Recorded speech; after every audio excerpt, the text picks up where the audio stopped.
Joe Biden critics have warned his stance on Brexit could lead to UK-US tensions following his election as President of the United States. His team, including Vice President Kamala Harris, were also criticized over claims they have a back of the queue view of a Brexit Britain. In a commentary written for the Sunday Times, Mark Almond expressed concerns around Mr. Biden's next steps in UK-US relations, and specifically around Brexit. Mr. Almond wrote, Boris Johnson's government will warmly congratulate Joe Biden, but his Brexit agenda is seen by the new president and his team as transatlantic Trumpism. If Donald Trump carries on legal guerrilla warfare against Biden, Anglo-American relations will suffer.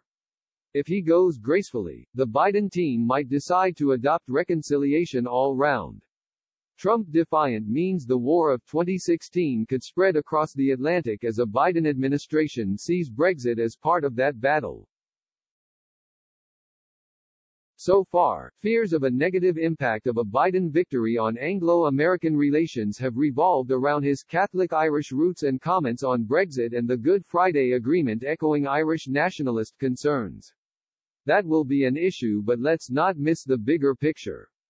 Biden's vice president, and likely successor, Kamala Harris and his foreign policy team reflect Obama's pivot to Asia and, back of the queue, view of a Brexit Britain.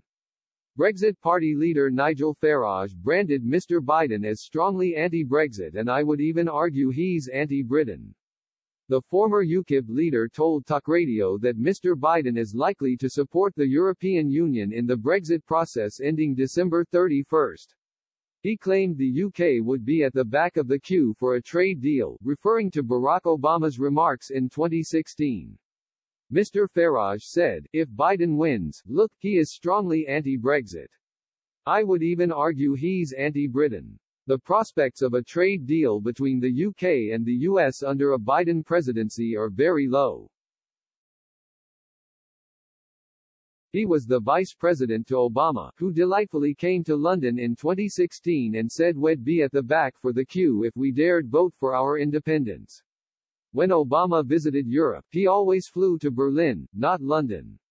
If Biden wins, you can expect that again. However, International Trade Secretary Liz Truss said she believes a UK-US trade deal would happen regardless of who wins the election. Last month, in an exclusive interview with the Sunday Express, Ms. Truss denied concerns regarding a Democratic win in the presidential election. She said, we are completely committed to the Good Friday Agreement so we can address all the concerns that have been raised.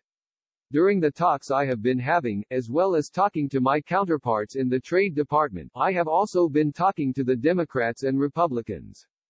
That's clearly important because every deal has to be passed through Congress and there is strong cross-party support for a deal with the UK. People recognize that we are a high-standard country, we are not going to be undercutting U.S. workers, we are not going to be posing a threat to U.S. manufacturing, we are complementary countries who already do a lot of business together. So I think the Americans are as excited about the opportunities for that as we are.